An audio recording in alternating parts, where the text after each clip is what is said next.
Here we go again. Online. Auto accept. Oh. Nice one. Yun, oh. Online na tayo, guys. So 9:35 in the morning. Meron bang ano ngayon? May incentives ba ngayon? Ano nga pala ngayon? So today is Saturday, guys, no? So wala nga palang daily incentives ngayon. Ngayon ay Saturday, Sunday, 3 PM to 11 PM. Dapat maka 14 rides ako Saturday and Sunday. Kumbaga magkasama na yon, no? Kunyari makalima ka ngayon, tapos bukas 9 from 3 PM to 11 PM. Meron kang 300 pesos total of 14 rides, no? Pero di natin kukunin yan. Oh my goodness. Ano mga yan? Saan madaming booking ngayon? Oh, wala sa Manila. Actually, guys, lumalakas na yung Grab, ah. Lumalakas na ulit. Diba sabi nga nung ano namin, leader namin is talagang ganyan lang sa January, February, hanggang March. Ganyan talagang matumal yan yung pagpasok ng taon, no? Kada ano na yan, kada ano yan eh, buwaba talaga pagka January, kasi galing sa gastusan sa holiday season eh, talagang walang pera ang mga tao. Hindi sila gagrab, tsaka hindi ganun ka-busy ang mga tao, guys. So yun, ngayon is sa tingin ko ha, kasi almost kabi-kabiti lang ako, pero kumikita tayo din ng kahit papaano sa certain time na ganon. Minsan medyo mahina nga talaga, lalo pag petsa de peligro, pero madalas naman eh okay naman yung kita, Sa akin, kulang lang ako sa haba ng oras para bumiyahe ko. Siguro kaya ko din kumita ang more than 3,000 ganon. Kasi tsempuhan lang din eh kung saan ka dalhin ang booking mo. Yun yung sa TNBS, no? Yun yung masama at maganda. Kung maganda yung napag-drop offan mo na may madaming booking, na madaming nagbo-book is okay, pero minsan madadrop off ka sa kukunti lang talaga nagbo-booking, mag-aantay ka ng ilang minuto, kalahating oras, ganyan. Pero may mga minsan naman di ka pa nadating doon sa drop off is may kasunod ka ng booking. Yun, pasortehan lang yan sa booking, guys. Yun, hindi naman araw-araw na ganun yung kita mo. Kunyari ngayon sa 8 hours kang bumiyahe ngayon, kumita ka ng 2,500 or 3,000. So bukas maybe 1,500 lang yan or more, 1,500 or 4,000, ganan. So hindi pare-parehas araw-araw, no? Kunyari nag-stay ka ngayon ng 5 hours, bukas sa 5 oras mo bukas, iba yung kita mo. Depende yan, no? Kasi hindi naman tayo orasan dito eh, per biyahe tayo, no? Nakadepende sa pasahero yung kita natin, tsaka sa diskarte din natin. Dapat din alam mo yung lugar kung saan ka dapat tumambay, no, para hindi din sayang yung gasolina, 'di ba? Or alam mo yung oras na hinlalabas ng mga pasahero natin, at alam mo yung oras at lugar. Kunyari sa oras na to, dapat nandito ako sa lugar na to, 'di ba? Para magkaroon ka ng booking. So ngayon, maaga pa, dito muna tayo sa mga residential, guys. Kaya nandito lang tayo lagi sa ating lugar, guys, no? So yun lang. So as always, tambay muna ako here. Dito tayo mag-aantay ng ating booking, no? Hanggang sa magkaroon tayo. Katulad dito, guys, tamo, kakadating lang natin dito pero pinasukan agad tayo ng booking. O diba, alright tayo dyan. So tatambay pa sana ako, pero nagkaroon agad tayo ng booking. Kapunta lang sa bayan, guys, tapos balik ulit tayo dito kung sakali. Kung sakaling wala tayong makuhang booking, diba? Ito, andito tayo kay na boss, pinaparing Carl eh. Ito kasi yung ko dito, terminal, guys.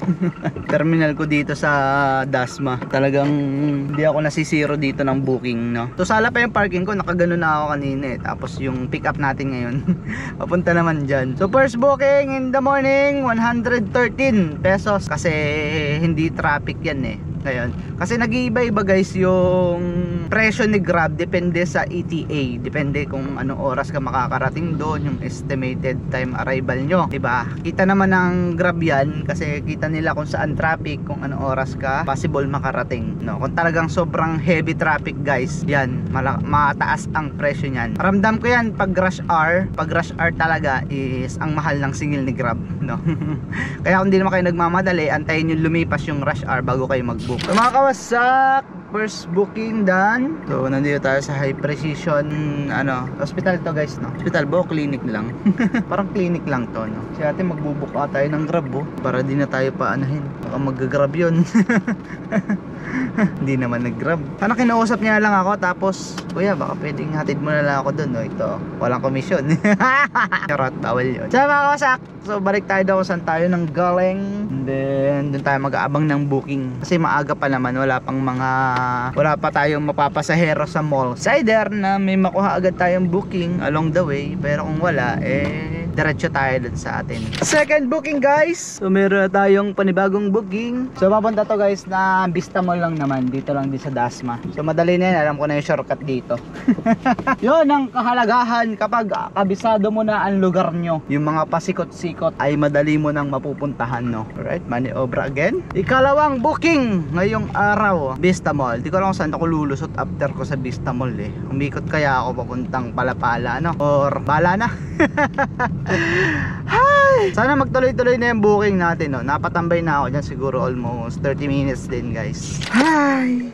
So guys, kain muna tayo. Meron tayo ditong giniling with beans. So sobrang sarap nito. Ito, gulay naman tayo paminsan-minsan, no? Kasi umay na tayong magkakarne. So minsan, ito talaga yung mga gusto kong pagkain, eh. Minsan yung naman, yung binet-get na sitaw na gaganyan lang kanipis, tapos lalagyan mo, igigisa mo sa itlog. Ganun lang, mga kinakain ko dati. Lalo na sa Japan ako. Bihirang-bihira kasi yung sitaw doon. Kaya pag nakakita kong sitaw, hindi ko talaga pinapatawad. Binibili ko talaga kahit mahal. May sitaw lang kasi doon sa Japan, guys. Yung mga Pilipinong nagpa-farming, mga Pilipinong nagtatanim-tanim, tapos binibenta din naman nila ng mura. Ay sitaw, ampalaya, ganun. Pero yung mga Hapon siguro wala. Kaya supermarket di ka makakabili nun, eh, yung sitaw sa Japan. Makakabili ka nun sa mga bukid na nasa malalayo, nasa mga liblib, tapos may mga stall lang sila, nasa mga honesty store lang, ganun. Baga 100 yen isang balot, yun, huhulog mo lang din yung 100 yen mo, no? Gusto yun sa Japan, eh, yung honesty store. Pero wag kang magnanakaw doon, wag kang kukuha na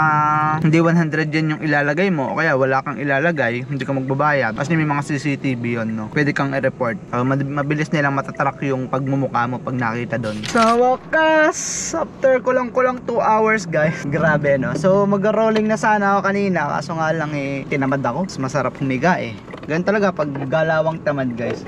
Charot lang. Hindi, may pumasok na booking kanina papuntang doon sa Parañaque, guys. So hindi ko kinuha, sayang. Sana pala kinuha ko, tapos diretso ako doon sa tita ko, no? Kasi malapit lang yung sa tita ko, Parañaque. Yung Azure ba yun? Yung condominium doon, yung parang staycationan na may beach sa loob, may mga buhangin na may beach tapos pool. Para ka nasa dagat din. Pero swimming pool lang yun.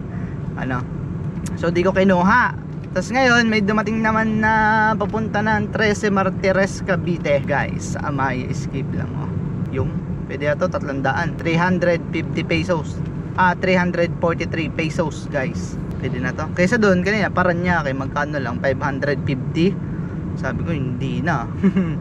Tamad ako. Then guys, so sana makakuha din tayong booking doon sa 13. Yun lang ang aking kahilingan. So tambay siguro ako doon malapit sa SM 13, guys, para mag-abang ng booking doon kung pasaan man papunta, di ba? Magkano pa lang tayo, 400 plus lang, oh. 400 plus pa lang. Plus 350, 750. Pwede na yan kaysa wala, kaysa magreklamo tayo. Hey! Go, guys! So mga kawasakan, dito ngayon tayo sa 13 Martires Cavite, sa may barangay Concho lang naman. Kaso nga lang, hindi ko alam kung magkakaroon tayong booking dito kasi hindi pa ako nakakuha ng pasahero dito. Pagatid na ako dito 2 beses pero hindi pa ako nakakuha. Kahit nagantay ako ng almost 30 minutes ata yun. Ewan ko nung isa, para isang oras yung pinakauna, eh. So yan, puro grab pay tayo, ah. Ayo, mula umaga, oh. Puro grab pay yung bayad sa atin ngayon, guys. Ayos. Hindi tayo, yun ang masama, guys. Wala tayong mga tip kapag grab pay. Mas malaki talaga ang tip pagka cash. Yung mga sukli-sukli ay hindi na kinukuha, no? Thank you, sir. Sabi may 07 siya. So dito muna tayo. Yung grab din to. Baka grab din to, guys, oh. Tingnan nyo. Kita mo, nandyan lang siya, oh. Grab yan, sigurado, or InDrive or TNBS din, no? Katulad natin, no? Ay nako, sama kami ditong mag-aantay ng pasahero. Siyempre, habang nag-aantay, guys, tayo ay kumain muna, to. Sarap. Donut, creamy. Kaya ito yung masarap. Habang nag-aantay ang pasahero guys, may nginunguya ka. Ang problema ko pabalik guys, doon sa may manggahan. Sobrang traffic ng daloy ng ano doon, ng mga sasakyan. Malulugi tayo doon. Kaya dito muna tayo. Tamang kain lang sa ilalim ng puno. Ito mga kawasak, lapit na ako sa amin eh. Sobrang sigip pa ngayon. Sabado kasi. Pero may dadawan to. Tamo, 2 oras, 3 oras pa itambay natin yan kasi wala tayong pasahero. 1, 2 plus gas natin siguro nasa 400. 800 pa tayo. Ang ina, di ba tayo pagod? Tamad ko talaga. So, siguro hanggang dito na lang guys ang ating biyahe for today's video. Bukas ay Sunday and parang tamad ako bumiyahe bukas. Dumating na kasi yung gulong ko ng motor. Gusto ko ipakabit guys, no? Kaya parang gusto ko na ipakabit bukas. Pero ang bala ko talaga is Monday. Monday ako mag-rest day guys. Pero pwedeng ipag-swap ko na. Bukas na ako mag-rest day. Tapos sa Monday ako bibiyahe ulit. Pero sayang eh, no? O yan, sa Lawag. Naku po. Tayo sa Lawag. Sige. Lalo tayo. So mga kawasak. So hindi ko na tayo sama sa aking vlog, no? Itong ating booking na to. Kasi wala, bibiyahe pa ako ng konti. Pero pagka wala na ako nakuha, diretso na ako pa uwi sa bahay na. So lang guys, ride safe always sa inyong lahat. And peace out. Alright guys, sinabot na tayo na 6:30. Tingnan nyo oh. Tapos kumita pa tayo ng 1,772. O diba, 500 plus din. 500 plus din yung nadagdag. Ayos. So good night.